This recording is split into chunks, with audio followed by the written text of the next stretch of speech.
Sutokil. Ay, hindi. Sigang kilaw prito. Welcome back mga ka-adventure. Isang mapagpalang araw po sa ating lahat. Another day, another adventure. Samahan niyo po kami sa pinabagong namang adventure natin pong ginawa dito sa bayan ng Puerto Princesa. Kasama si Kedwang at Juben Kambari. Medyo pahirapan ang paglabas namin dahil sa napakalaki mga gulong dito sa west part. Pero thankful pa rin sa biyaya na kamit namin. Kaya tara, samahan niyo po kami. Let's go! Joey eat vegetable. Higop na mga adventure. Hawak po kayo.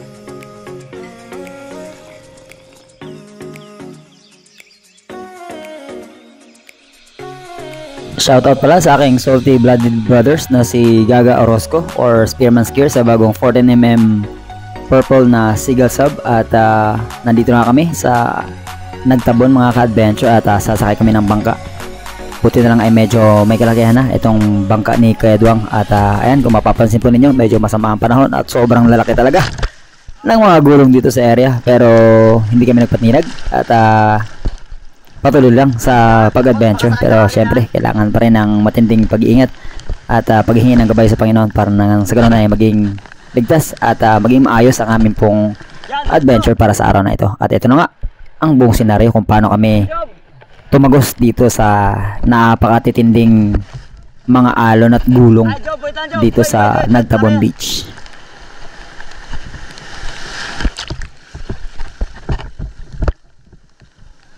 Oo, malaki yan, malaki. Koy, sakit ka na, Koy, sakit ka na. Akit ka na, akit ka na. Akit ka na, pwesto ka dyan. Wait lang, Job. Sige, Job. Malaki nga kayo daw, malaki. Grabing laki.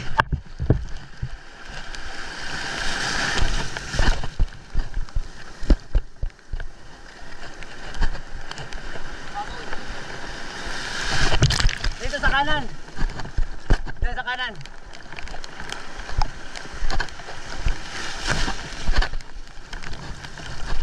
Yeah.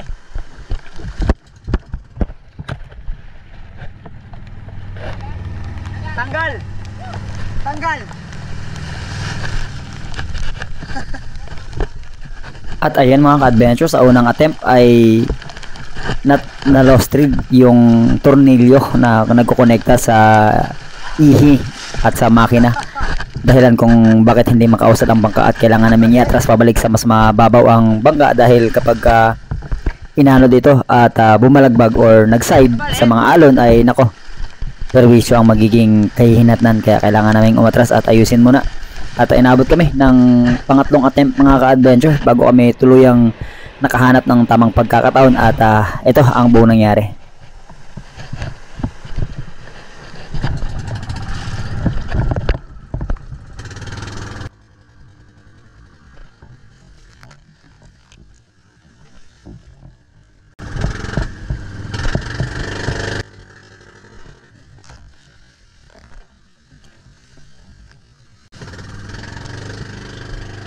Sobrang epic mga ka-adventure at naging successful naman yung amin pong paglabas. At eto na nga, on the way na kami sa aming lugar na pupuntahan or papanaan sa araw na ito. Syempre, ang Susundalaga na lagi nating pinupuntahan kapag nandito tayo sa puerto. At hindi nga lang nagkaroon ng magandang timing nung si Brother Daxon nandito, pero ngayon, andito na kami. And mga adventure, palang maga pa sa ating lahat. Another day, another adventure. Let's go, samahan nyo kami today. Kasama natin si Juben, MC. Wilfred. And yung legendary natin yung tropa. Siyempre, hindi pwedeng yung maiiwan yan. Idol! Kuya Juan! Yeah. Nandito muli kami mga adventure sa Susundalaga. At yun nga, kami ay muling sa palaran sa mundong hindi naman sa atin para magdala ng maihain sa aming hapagkainan. Kaya samahan nyo kami sa aming pakikibaka sa araw na ito. Samahan niyo kami. And again, maraming salamat sa tuloy na sumusuporta, na matangkilig at titiwala sa lahat po natin ng mga adventure na ginagawa. Salamat. To God be the glory. And God bless us all. Let's go! All good na mga adventure, ready na akong lahat at sobrang excited sa magiging kahihinatnan ng dive na ito dahil wala masyadong agos mga ka-adventure, meron pero mahina lang at kaya siyang i-maneuver. At ito na nga, nagload ng kagad ng ating dalawang 14mm na purple Seagull sub galing kay Brother Gaga Orozco or Spearman's Gear ng Zamboanga Sphero at 10 ng kanyang mga kasamahan dyan sa Zamboanga. At getting ready mga ka-adventure, kailangan nating i-load kagad ito at sobrang nakaka-excite, nakakaba at hindi may paliwanag na pakiramdam ang ating nararamdaman every time na bumababa tayo sa tubig at makakita ng ganito karaming bait fish. At kapag nagpanik na ang mga bait fish na ito mga ka-adventure, tumatakbo or lumalangoy sa mga direksyong kung saan na lang ay meron nagbabadya. Kaya mayat maya lang nagready kagad ako dahil ayan, natataranta na sila. King Mac agad ang nakita natin mga ka-adventure.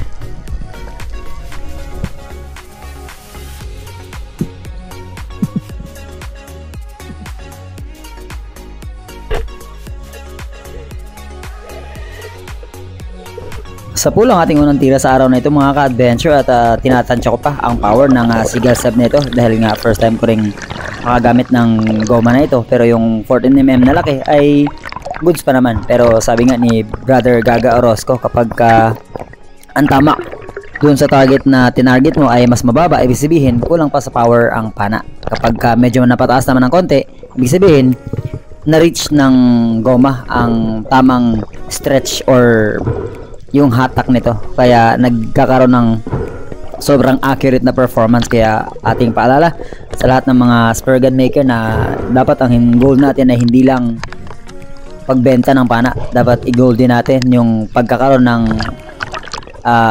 maayos, reliable at sobrang accurate na pana. Hindi lang basta-basta pagawa, kundi iniisip din natin yung taong gagamit nito kung ito ba ay magiging effective sa kanya. At syempre lahat naman ng goma ay may kanya-kanyang stretch at kailangan ding ma-reach yung full na banat nito na sa ganoon ay maganda ang maging outcome ng gagawin mo. Kaya eto, we're securing our first fish of the day mga ka-adventure, King Mac or Tangigi.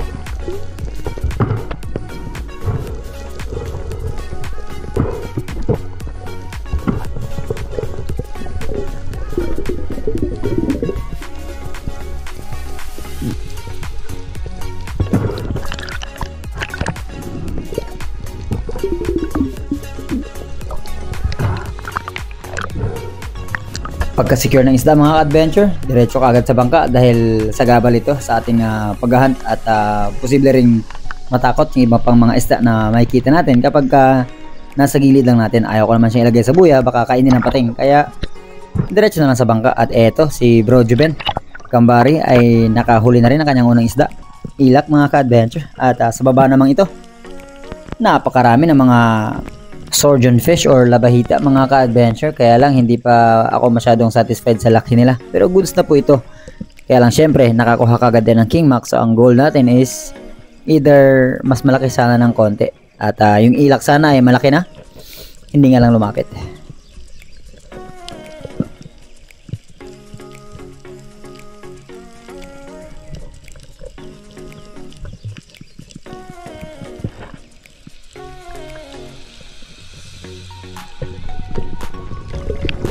At muli tayo nagsagawa ng panibagong pagsisid mga ka-adventure.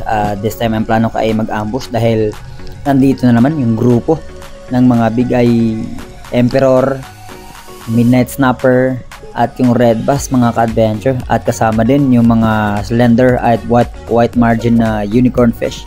Kaya lang pagbako ay eto nga, lumapit na ng husto itong kawan or grupo ng mga labahita at pinili ko na yung pinakamalaki.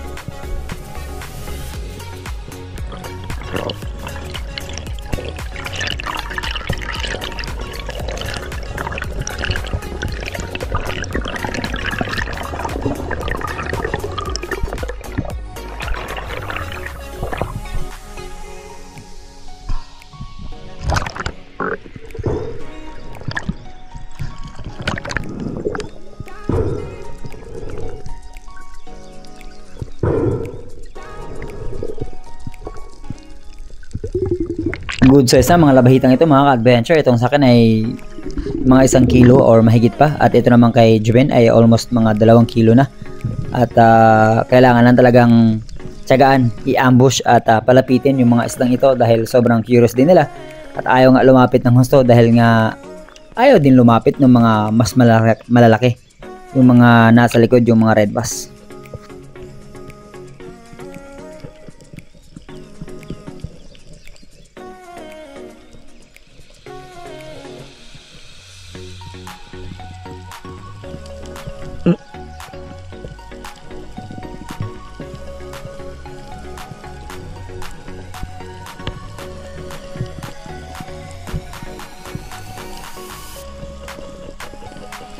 Ayaw talagang lumapit mga ka-adventure at nagulat ako nung pag-ahon ko.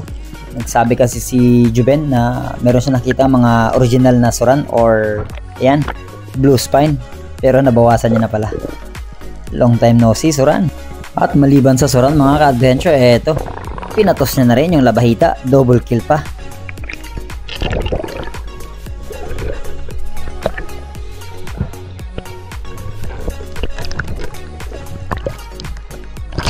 Water break mga ka-adventure, balik muna ako sa bangka. Kailangan nating uminom ng tubig at hindi ganun ka okay ang aking pong pakiramdam dahil sumasakit yung kabilang side ng aking ulo. Either kulang ako sa hangin or kulang ako sa tubig or napuyat ako mga ka-adventure, hindi nakatulog na maayos. Kaya kailangan talaga dapat kondisyon yung ating pong katawan at matulog ng maaga, kumain ng wasto at bago magsagawa ng plano na paninisid sa araw ng bukas dahil nga ang puhunan natin ay katawan lang din at nakadepende ang lalim ng ating sisid sa kondisyon ng ating pong katawan.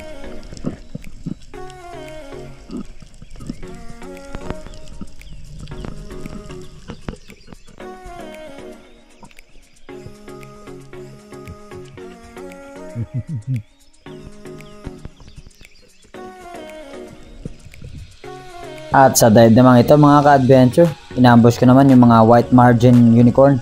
At nandyan lang sila sa may unahan ng konti. Sobrang lalaki na nila mga ka-adventure, may higit 2 kilo na. At kaka-ambush ko ay naubusan ako ng option mga ka-adventure. Kailangan ko ng tumira bago ako umahon. At pinagtyagaan ko na itong orange spine unicorn or sing-singan. Kasi hindi pa talaga ganun ka-okay yung aking pakiramdam.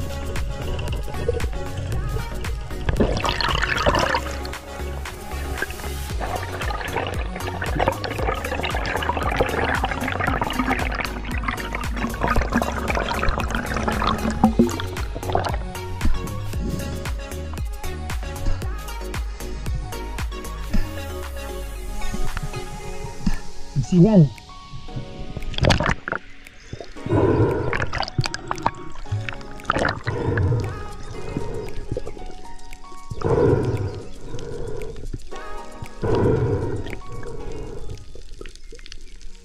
Medyo nakakapagod mga ka-adventure pero si Juben ay nasanay na sa ganitong style. 14 to 15 meters po ang ambush na ginagawa namin para lang matira yung mga grupo ng mga isda. Buti na lang dito sa sisid na ito ay mababaw lang, snorkeling at nakatira tayo ng rainbow runner mga ka-adventure. At ito ang ating naging 4 na isda para sa araw na ito. And pagkatapos ito, bumalik na po ako sa bangka dahil pumikir talaga yung aking pong ulo. Siguro ay kailangan kong magsagawa ng consistent muli na pagsisid para nang sa ganun ay makabalik ako sa rhythm sa aking pong pamamana para mas lumalim pa at mas tumagal yung ating stay underwater.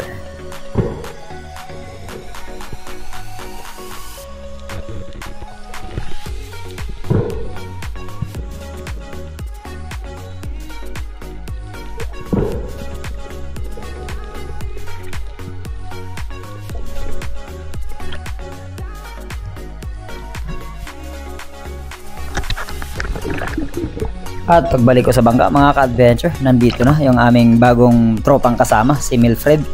At ayun, kumain din siya ng marami, kaya marami rin siyang nasuka mga ka-adventure. Sobrang naninibago siya at bago pa lang talaga siya sa larangan ng pamana at may hilo. Kaya kapag malaki ang gulong, kagaya ng sitwasyong ito, marami din ang kanyang suka. At si Juben ay tinatanggal yung amin pong angkla na nakasabit dahil isinabit po ito ng maayos dahil ayaw nating mangyari na maghabol tayo ng bangka dahil si Kuya Duwang po ay ilang beses na rin iniwanan ng ganyang bangka during pamamana dahil po hindi ito nakasabit ng maayos.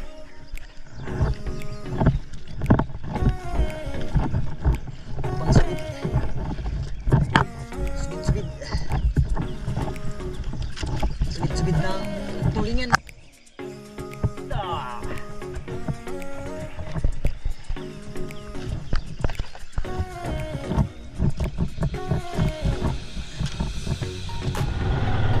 Kailangan na naming bumalik mga ka-adventure dahil nga alas 2 na rin po ng hapon at alas 3 hanggang alas 6 ay lalaki pa ng mahigit 1 metro ang mga alon, kaya mahihirapan na kami lalo dumaong kapag hindi nakita ang dalampasigan.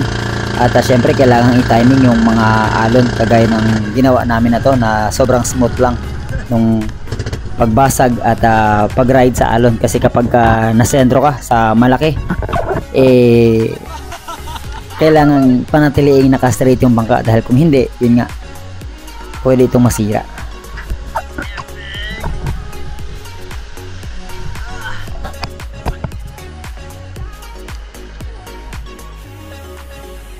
Yeah.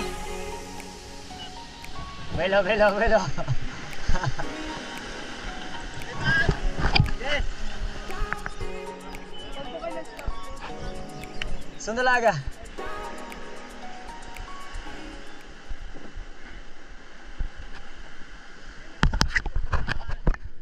May ilak pa dyan sila, limo? Malaki. Ha? May ilak pa malaki dyan. Ito lang. Tiklop. Pero ano pala nadali nito eh? Bro, sisid. Sisid.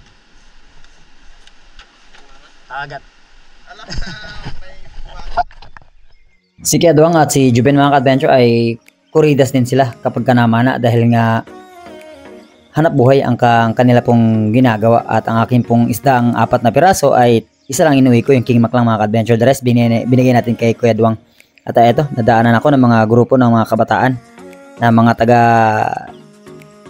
Puerto lang din mga ka-adventure na nagpa-picture pa sa atin dahil nga sila ay tumatangkilik at nanonood din, sumasama sa lahat po ng ating mga adventure, kaya maraming salamat. At eto na, on the way na kami papunta sa bahay nila Kuya Duwang para magkape saglit, magpahinga at kagaya ng lagi nating ginagawa, maghugas at magbanlaw sa ilog na nasa likod ng bahay nila.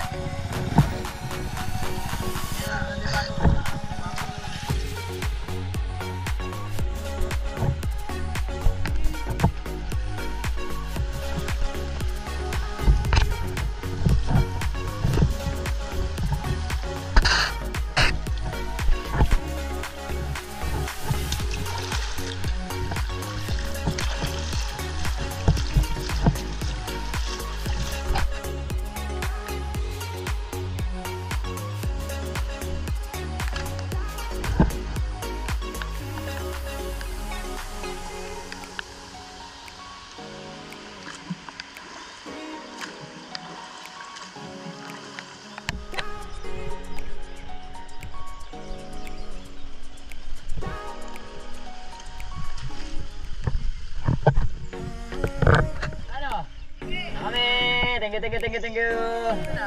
Pagkatapos makapagpahinga, magkape at magbanlaw mga ka-adventure, biyahe naman kami pabalik ng bayan. At umangkas lang pala ako dito kay Juben at since na walang huli si Milfred, ay binigyan ni Juben ng 2 labahita na nahuli niya. At after na to ay eto, ako naman ang hinatid ni Juben dito sa bahay. Malapit na. Oo. Ano na kasunod nito, alam mo na. Alam. Sipon. Ganun talaga. Ikutin mo na. Ayan.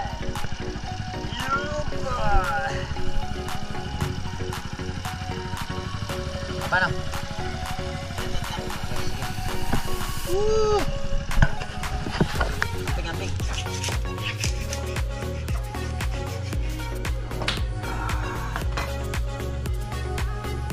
Sutukil, ay hindi, sigang kilaw prito.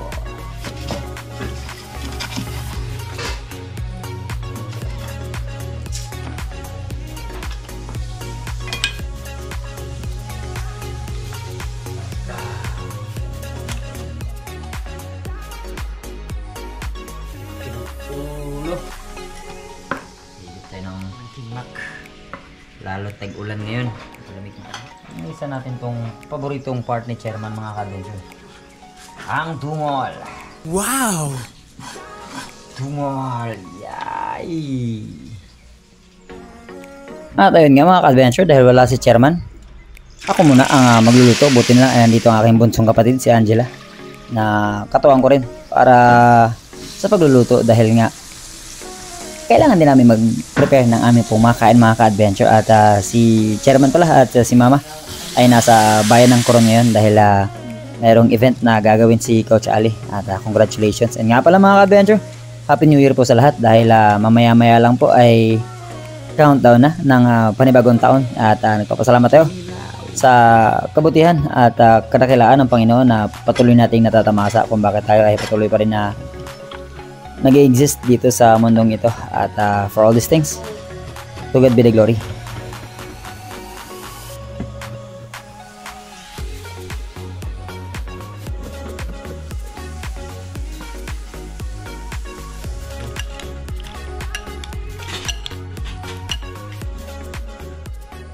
Tayo gutom na talaga. Ngayon lang kami nagkita ng kanin. Alas 6 na po ng hapon. Ayan. Maraming salamat sa Panginoon sa napaka preskong biyaya na ating nakuha para sa araw na ito. King-Mac lang naman. Chairman! Tungol! Wala ka, Chairman! Ako mo naman kain ng tungol. Alright. Thank you so much po, Panginoon, sa napaka sarap na biyaya. Ito po yung atay. And yes, kailangan ko to. And yun, meron tayong kinila mga ka-adventure. At paborito ni Joey. Right, Joe? Yeah. Crunchy. Also this, Joey's favorite. Oh, wow. No. And then, syempre, Yeah. you said yes daw. Yes, oh, vegetable. Yeah. Vegetable. And, syempre, sarap yan sa kinilaw, yung bahaw, syempre. The best kaya. Mrs. Joy, santo ka na lang mo, Mrs. Joy. Pwede. Oh. Kasi I do believe, wow. Yummy? Yeah. Joey eat vegetable. Higop tayo mga adventure. Hawak po kayo.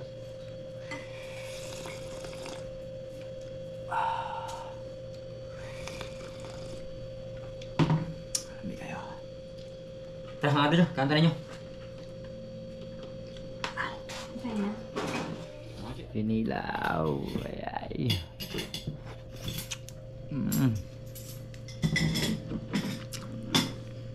Dapat yung nasa bowl.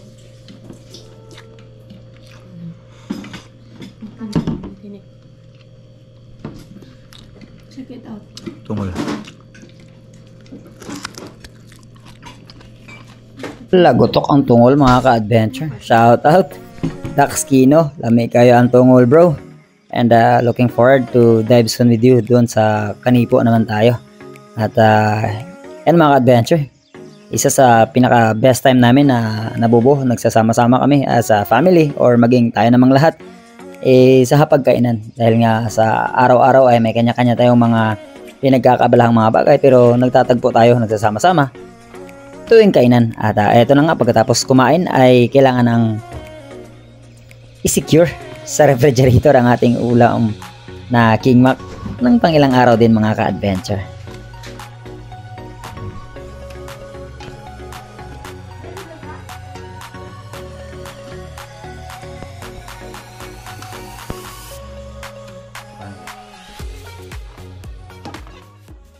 Ayun mga ka-adventure, so bago pa tayo magtapos ay dumako muna tayo sa ating pong shoutout. At syempre, nais po namin kayong batiin mula sa akin at sa akin pong pamilya ng happy New Year po. And maraming salamat sa Panginoon sa buong isang taong pag-iingat, paggabay at pag-sustain sa lahat po ng ating pong mga pangailangan.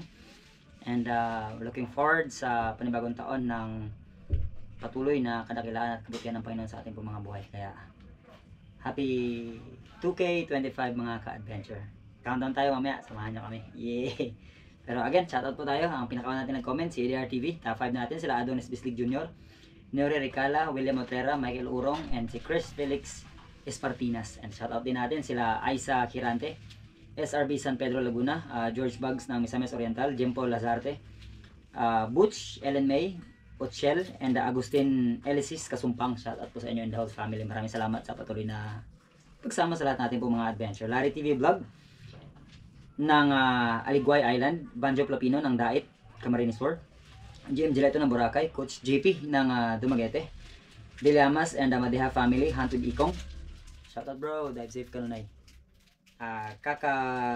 Kakuridas TV, MM Yamada, MMC, Trogon family ng Santa Rosa, Laguna, Bobby Cielo ng Canada, Nonilon Fernandez ng Butuan, Ingayas family ng Iligan City, Romeo A. Navilla, Greggy TV ng Batangas, Huario family ng Quezon, Nelen Cataros, Chito Villamor Escalano family ng Pili Camarines Sur, Miss Allen Tandong ng Hong Kong, Christ of All Ages Christian Center Worship Team, shout out po at to God be the glory. Papa Bods Oliva Frank ng Saudi Arabia, Buddy Turla ng USA, JR Gotoman, Idol Tersu Manulat Laurio and Team Noranda ng Canada. Maraming salamat Idol. Larry Santi ng Hawaii, Miss Anonymous ng Jensen, Miss May Stakyo ng Solid Harabas Hong Kong Chapter, Miss Monet Paras ng Hong Kong Chapter din, Miss Oliva Mendoza, Miss Mimi Manoloto, Miss Glenda Banstro ng Perth, Australia, Miss Teresa Lawigan, Miss Elisa Gomez, Miss Christine ng UAE, Miss Emma Gokong, Miss Binos and Joel Burila ng Oceanside, California, Miss Abby and Press Gamboa, Doc Stephanie Ferrer, Miss Jen Witherspoon, Miss Jen Agno, Miss Jen Amor, Miss Meta Purino ng UAE, Master Rich ng California, USA, by Alvic and the Chicago Friends, shoutout dia, by Roel Paras and Lipay Lifestyle ng Bindoy Negros Oriental, Bombay Cardovilla, Jake TV, Arnolfo Travel Adventure Ticketing Office, shoutout po, Benson Beltran ng Antipolo, Carl Ocampo, CMC Boys at Steel Solution ng Ireland, shoutout sa inyo, Robert Kaimahan ng CDO Saudi Boy TV or Saudi Boy, Glenn Clarinal ng KSA, De La Peña Family ng QC, Ev Lamoresa, Jan Di Guzman ng Nemesis Guard Agency, shoutout po, Tony sa Arenas ng Cagayan de Oro City, shoutout sa magandang asawa ni Bong Calyaw or Calyaw Vlog na si Javelin Calyaw, Chad Summers ng Panglao Bohol, Summer Trends and Bro Dax Kino ng Cebu, and of course the Salty Blooded Brothers ng Spiro Life Board Sumipranca na Roland Abraham ng Cagayo, Abisan and Sibale Concepcion Romblon, shoutout sa inyo lahat dyan, Ramer Malco, Jury Leonard Undag, Argalion family ng Madrid, Spain, and si Kuya Louie and Engineer Sherlyn Avendaño at sa mga hindi po natin na shoutout, maraming salamat po and we'll see you sa ating pong susunod adventures.